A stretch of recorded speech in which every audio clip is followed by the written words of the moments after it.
ফেব্রুয়ারির প্রথম দিনে চট্টগ্রামে পর্দা উঠেছে অমর একুশে বইমেলার। এরপর ৯ দিন গড়ালেও বইমেলা এখনও জমে ওঠেনি। পাঠক সমাগম যেমন কম তেমনই কম বেচাকেনা।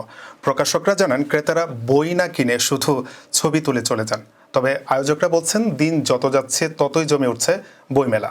বিস্তারিত প্রতিবেদনে।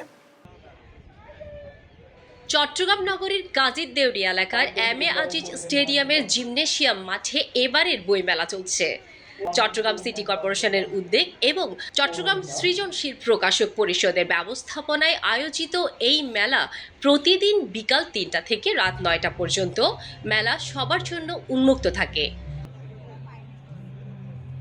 এবার বইমেলা প্রায় ১,০০,০০০ বর্গফুটের মাঠ জুড়ে ১৪০টি স্টল বরাদ্দ দেওয়া হয়েছে। এর মধ্যে চট্টগ্রামের স্টল ৭৪টি ও ঢাকার ৪৪টি। অতীতে চট্টগ্রামের বইমেলা ফেব্রুয়ারির মাঝামাঝি সময়ে শুরু হলেও এবার ১লা ফেব্রুয়ারিতেই শুরু হয়।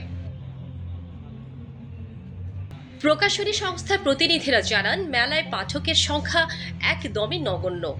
যারা আসছেন তারা বই হাতে নিয়ে ছবি তুলে চলে যান। অধিকাংশ স্টলে বিক্রয় প্রতিনিধি ছাড়া কোনো লোক নেই। মাঝে মধ্যে দু একজন পাঠক আসলেও তারা বই কিনছেন না, ফলে বেচাকেনা নিয়ে হতাশ প্রকাশকরা। প্রকাশনী সংস্থার প্রতিনিধিদের সাথে কথা বলে জানা যায় বন্ধের দিন কিছুটা বেচাকেনা হলেও অন্যান্য দিন তেমন বেচাকেনা নেই। মেলার প্রবীণদের চেয়ে চোখে পড়েছে তরুণ তরুণীর উপস্থিতি। তারা বই কিনছেন, নেড়েচেড়ে দেখছেন, কেউ কেউ ছবি তুলছেন।